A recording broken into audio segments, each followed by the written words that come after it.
Hello students, good morning. आज की class में हम पढ़ेंगे कक्षा 8वीं का पाठ 1 प्रेमचंद की बुक का, जिसका नाम है पंच परमेश्वर। ये जो कहानी है ये वृद्ध पीढ़ी की समस्या पर आधारित है, जिसमें दिखाया गया है कि धन की लालच में जुम्मन शेख किस तरीके से अपने खाला जान की दुर्दशा कर देता है। साथ में इसमें दर्शाया गया है कि अगर किसी की मित्रता स्वार्थ पर आधारित होती है तो वह अधिक समय तक नहीं टिकती, वे जल्दी ही टूट जाती है। साथ में इसमें लोकतंत्र व्यवस्था की सबसे छोटी इकाई पंचायत की श्रेष्ठता को भी अलगू और जुम्मन के माध्यम से दर्शाया गया है। तो हमने जाना कि पंच परमेश्वर में का जो मेन उद्देश्य है वो क्या है। तो अब हम स्टार्ट करते हैं इस कहानी को, पंच परमेश्वर को। शेख अलगू चौधरी में गाढ़ी मित्रता थी, साझे में खेती कूदी थी, कुछ लेन देन भी साझा था, एक को दूसरे पर अटल विश्वास था। जुम्मन जब हज करने गए तब अपना घर अलगू को सौंप गए थे, और अलगू जब कभी बाहर जाते तो जुम्मन पर अपना घर छोड़ देते थे। उनमें न खाने पीने का व्यवहार था, न धर्म का नाता था, बस विचार मिलते थे। मित्रता का मूल मंत्र भी तो यही है। जुम्मन शेख की एक बूढ़ी खाला मौसी थी, जिनके पास थोड़ी सी मिल्कियत थी, परंतु उनके निकट संबंधियों में कोई भी उनका सगा न था। जुम्मन ने लंबे चौड़े वादे करके उनकी सारी मिल्कियत अपने नाम लिखवा दी थी। जब तक दान पत्र की रजिस्ट्री न हुई थी तब तक खाला जान का खूब आदर सत्कार किया गया। उन्हें खूब लजीज पदार्थ खिलाए गए, हलवे सी की गई, पुलाव की वर्षा, पर रजिस्ट्री की मोहर ने इन खातिरदारियों पर भी मानो मोहर लगा दी। जुम्मन की पत्नी करीमन रोटियों के साथ साथ कड़वी बातों के तेज तीखे सालन भी अब बेचारी खाला जान को प्रायः मिलती ही ऐसी बातें सुननी पड़ती थी। हाय हाय, बुढ़िया न जाने कब तक जीएगी। 2-3 बीघे उसर क्या दे दिया, मानो मोल ले लिया। बघारी दाल के बिना रोटियां नहीं उतरती गले से, हैं? जितना रुपया इसके पेट में झोंक चुके उतने से तो अब तक गांव मोड़ ले लेते। कुछ दिन तो खाला जान ने सुना और सहा, पर जब ज्यादा सहा न गया तब जाकर जुम्मन से शिकायत की। जुम्मन ने हाथ आई इतनी बड़ी दौलत को इतनी आसानी से खाला जान को लौटाना उचित न समझा। कुछ दिन तक यूं ही रोड होकर काम चलता रहा, और अंत में जाकर एक दिन खाला ने जुम्मन से कहा, बेटा, तुम्हारे साथ मेरा निर्वाह नहीं होगा, तुम मुझे थोड़े रुपए दे दिया करो महीने के, मैं अपना पका खा लूंगी। हाँ, रुपए के यहाँ फलते हैं। मुझे कुछ रूखा सूखा चाहिए भी कि नहीं? तो कोई ये थोड़े ही समझा था कि तुम मौत से लड़कर आई हो। जब जुम्मन ने ये बात कही तो वो खाला के दिल को चुभ गई, वो बिगड़ गई। अचानक उन्होंने पंचायत करने की धमकी दी। जुम्मन हंसे, जिस तरह कोई शिकारी हिरन को जाल की तरफ जाता देखकर नहीं हंसता। बोले, हाँ, करो पंचायत, जरूर करो पंचायत, फैसला आज हो ही जाए। मुझे भी ये रात दिन की खटखट पसंद नहीं है। पंचायत में किसकी जीत होगी, इस विषय में जुम्मन को कोई भी संदेह न था। आस-पास के गांवों में भला ऐसा कौन था जो कि जुम्मन की ऋणियों की लिस्ट में ना हो। दिन तक बूढ़ी खाला हाथ में एक लकड़ी लिए आस-पास के गांवों में दौड़ती रही थी। कमर झुककर कमान की तरह हो गई थी, एक पग भी चलना दूभर था। मगर एक बात आन पड़ी थी जिसका निर्णय उन्हें लेना जरूर था।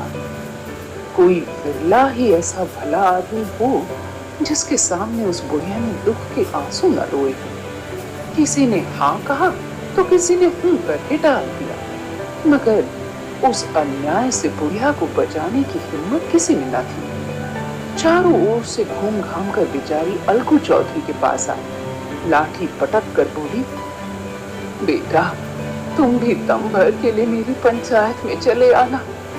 मुझे बुलाकर क्या करोगी खाला, कई गांव के आदमी तो आएंगे ही। अपनी विपद तो सबके आगे रो आई बेटा, अब आने न आने का अख्तियार उनको है। देखो खाला, यो आने को तो आ जाऊंगा, मगर पंचायत में मुंह नहीं खोलूंगा। क्यों बेटा? देखो, जुम्मन मेरा पुराना दोस्त है, उससे बिगाड़ कर कब तक जीऊंगा गाँव में? बेटा, क्या बिगाड़ के डर से ईमान की बात नहीं कहोगे? अलगू इस सवाल का कोई उत्तर न दे सका। उसके हृदय में शब्द गूंज रहे थे। बिगाड़ के डर से ईमान की बात नहीं कहोगे? संध्या समय एक पेड़ के नीचे आखिरकार पंचायत बैठी गई। शेख जुम्मन पहले से ही फर्श पर बैठा था। उन्होंने पान, इलायची, हुक्के, तंबाकू आदि का प्रबंध भी किया था। हाँ, वो स्वयं अलबत्ता अलगू चौधरी के साथ जरा दूर पर बैठा हुआ था। 5 लोग बैठ गए तो बूढ़ी खाला ने उसे विनती की, पंचो, आज 3 साल हुए मैंने अपनी सारी जायदाद अपने भांजे जुम्मन के नाम लिख दी। इसे तो आप लोग जानते ही होंगे। जुम्मन ने मुझे ताहयात रोटी, कपड़ा, मकान ये सब देना कबूल किया। साल भर तो मैंने इसके साथ रो धोकर काटा, पर अब रात दिन का रोना नहीं सहा जाता। मुझे न पेट की रोटी मिलती है, न तन का कपड़ा। बेकस बेवा हूँ, कचहरी दरबार नहीं कर सकती। तुम्हारे सिवा और किसको अपना दुख सुनाऊं? तुम लोग जो राह निकालो उसी राह पर चलो। हाँ, अगर मुझ में कोई ऐब देखो तो मुझे भी थप्पड़ मारो। जुम्मन में बुराई देखो तो उसे समझाओ। क्यों एक बेकस की आह लेता है? मैं तुम पंचों का सर माथे चढ़ाऊंगा। पंचायत में जुम्मन शेख से पूछा गया कि आप पंच किसे मानते हो? इस पर जुम्मन शेख ने कहा कि खाला जैसे चाहे उसे पंच चुन ले। इस पर बुढ़िया ने कहा, मैं अपनी ओर से अलगू चौधरी को अपना पंच चुनती हूँ। वो जो न्याय देगा मुझे मान्य रहेगा। ये सुनकर जुम्मन शेख बहुत खुश हुए कि अब तो न्याय जुम्मन शेख की ओर ही होगा। परंतु कहा जाता है कि पंच के मुंह से जो न्याय होता है वो स्वयं परमेश्वर यानी ईश्वर के मुंह से होता है। अलगू चौधरी बोले, शेख जुम्मन, जब काम पड़ा तब तुमने अपनी खाला का इस्तेमाल किया। देखो भाई, वैसे तो हम और तुम पुराने दोस्त हैं, तुमने हमारी मदद भी की है और हम भी जो कुछ बन पड़ा तुम्हारी सेवा करते ही आए। मगर इस वक्त तुम और बूढ़ी खाला दोनों ही हमारी निगाह में बराबर। तुमको पंचों से जो भी अर्जी करनी हो तुम कर। जुम्मन को विश्वास था कि अब तो बाजी उसी की है। अलगू तो जैसे ये सारी बातें पंचों के सामने दिखावे के लिए कर रहा है, इसलिए निश्चिंत होकर बोला, 3 साल हुए खाला जान ने अपनी जायदाद मेरे नाम हिब्बा कर दी थी। मैंने उन्हें ताहयात खाना कपड़ा देना कबूल किया। अरे खुदा गवाह है, आज तक मैंने अपनी खाला जान को कोई तकलीफ नहीं दी। मैं उन्हें अपनी माँ के समान समझता हूँ। उनकी खिदमत करना मेरा फर्ज है। मगर अब थोड़ी बहुत औरतों में जरा अनबन हो गई तो इस पर मेरा क्या बस। खाला जान मुझसे माहवार खर्च अलग मांगती है। जायदाद जितनी है वो तो पंचों से छिपी नहीं है ना। उससे इतना मुनाफा नहीं होता कि माहवार खर्च दे सकूं। इसके अलावा हिब्बा नामे में माहवार खर्च का कोई जिक्र ही नहीं है, नहीं तो मैं भूल कर भी इस झमेले में ना पड़ता। हाँ जी, बस मैंने जो कहना था वो कह दिया। आगे पंचों का अख्तियार है, जैसा फैसला करें। अलगू ने फैसला सुनाया। जुम्मन शेख पंचों ने इस मामले पर विचार किया। उन्हें ये नीति संगत मालूम होता है कि खाला जान को माहवार खर्च दिया जाना चाहिए। हमारा विचार है कि खाला की जायदाद से इतना मुनाफा अवश्य होता है कि माहवार खर्च उन्हें दिया जा सके। बस यही हमारा फैसला है। अगर जुम्मन को खर्च देना मंजूर ना हो तो हिब्बानामा रद्द समझा जाए।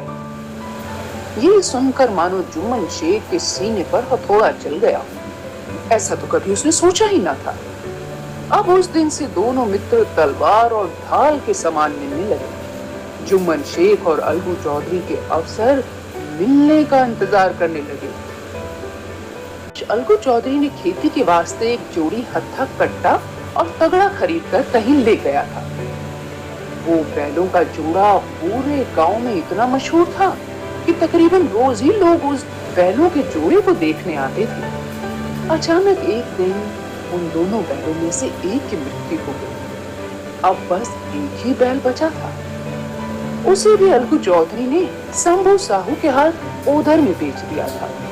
शंभू साहू ने बैल से इतना अधिक काम लिया कि बैल एक दिन स्वर्ग से भाग गया। अलगू चौधरी जब शंभू साहू से बैल की कीमत मांगते तो बातें टालकर वो समय बिताने लग जाते। एक दिन अलगू चौधरी की पत्नी शंभू साहू के घर जाकर बैल की कीमत मांगते तो शंभू साहू ने इनकार कर दिया। उल्टे शंभू साहू की पत्नी तो अलगू चौधरी की पत्नी को गालियां देने लगी। का वक्त ने कैसा बैल दिया, हाँ, जिसके चलते सारा परिवार लुट गया। अरे हमारा तो सारा का सारा पैसा चोर लूट गए, कहां से दूं तुम्हें पैसा। व्यापार करते समय रास्ते में माल से भरी बैलगाड़ी खींचते खींचते रात भर में ही बैल ने अपने प्राण त्याग दी। अरे जिसके कारण सारा धन चोर लूट गए। इस तरह से बात काफी आगे बढ़ गई और शंभू साहू ने बैल की कीमत देने से इनकार कर दिया। लाचार होकर अलगू चौधरी ने पंचायत बुलाई।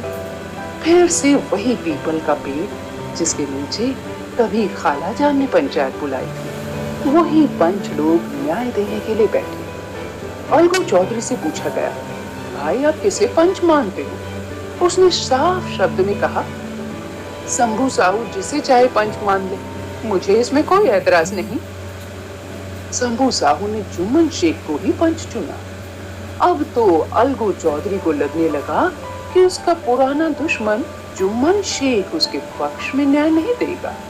जुम्मन शेख भी इस बात पर उछल पड़ा कि अब तो अपनी पुरानी दुश्मनी का बदला लेने का वक्त आ गया। निश्चय ही अलगू चौधरी से बदला लूंगा।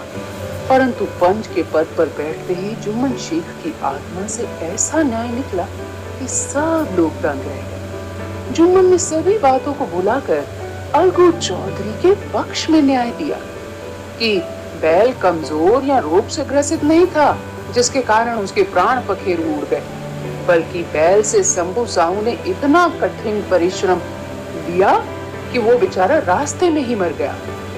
आखिरकार जुम्मन शेख जो कि उस वक्त पंच था, उसने यही न्याय दिया कि शंभू साहू को बैल की उचित कीमत देनी ही होगी।